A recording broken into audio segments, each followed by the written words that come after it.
Morning, ladies and gentlemen.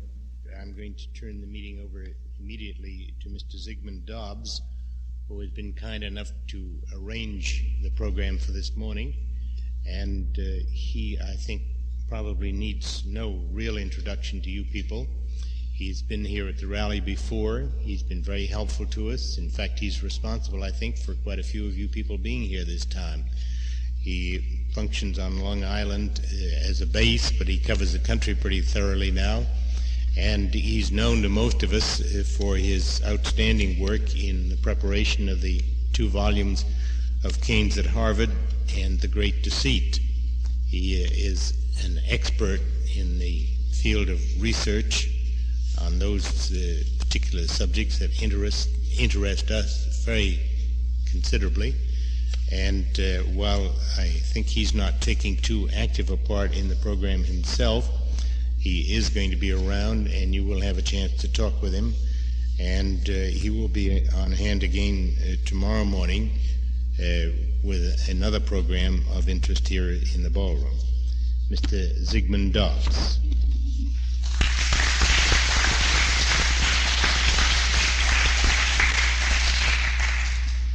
Thank you, Colonel Bunker, ladies and gentlemen.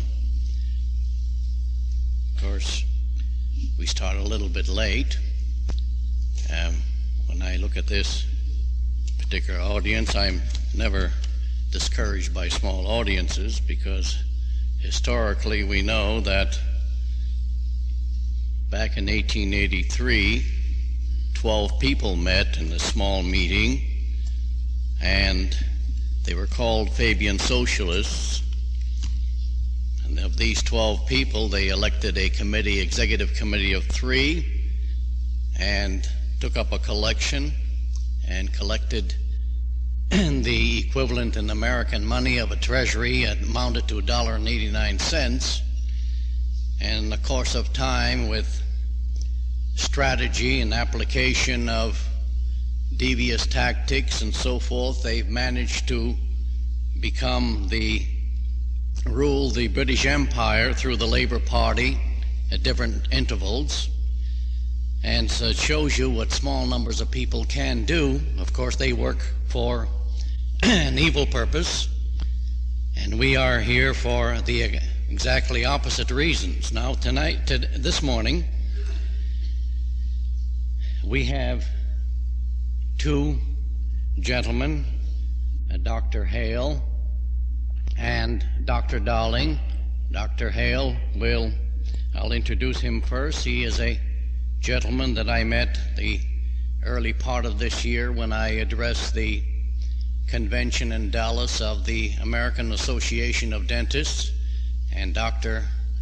Hale was the president of that organization, and it's an organization dedicated to fighting, an organization of dentists organized to fight the evil of socialization in the field of medicine, and also dedicated to fighting leftism on the broad field involving a general anti-communist and anti-socialist program of activity.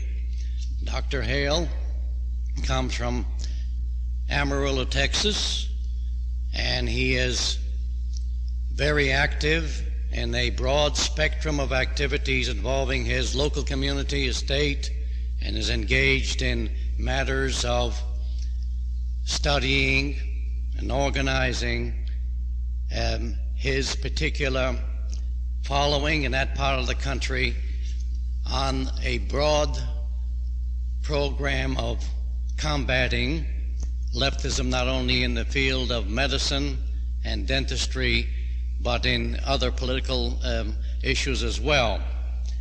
And Dr. Hale, I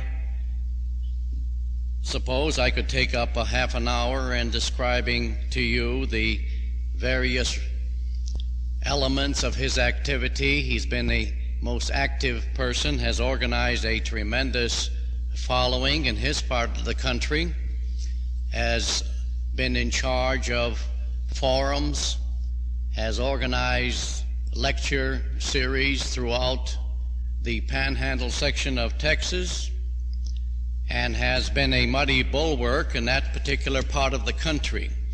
Now, Dr. Hale will deal with certain aspects of the campaign of socialized medicine, and he will be followed by Dr. Dowling, who comes from Garden City, Long Island, New York, who will cover other aspects of this thing, and then I will close with a few remarks. Now, without any further comments, I'd like to introduce to you a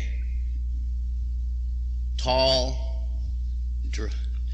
Texan who speaks with a drawl. Don't let that fool you, because I found out by associating with him that this is his particular method of disarming you, and then suddenly, when you don't expect it, he springs on you with something and knocks you for a loop. He's done that for me time and time again. So when he speaks in this slow, easy way, I'm always on my guard.